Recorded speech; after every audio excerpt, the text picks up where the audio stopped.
Before the bell, U.S. indices closing mixed on Thursday. Shares in food, beverage and tobacco, pharmaceuticals, biotech and life sciences, and telecommunication services sectors losing momentum, while semiconductors and semiconductor equipment, automobiles and components, and transportation gaining traction. On the economic front, initial jobless claims decreasing to 199,000 in the week ended January 19. Continuing claims declining to 1.713 million in the week ended January 12. U.S. manufacturing PMI increasing to 54.9 in a preliminary read, and services PMI slightly decreasing to 54.2.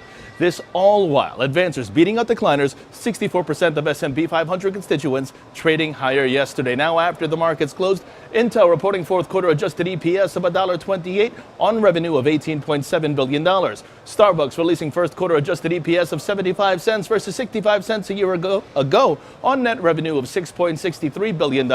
While turning overseas, Asian markets higher today. The Nikkei up 0.97%, the Hang Seng up 1.65%. China CSI 300 up 0.81%, and South Korea's Kospi up 1.5%. European markets gaining ground, and U.S. futures calling for a positive start. Now, in terms of expectations today, Colgate-Palmolive fourth quarter EPS seen at 73 cents on sales of approximately $3.8 billion.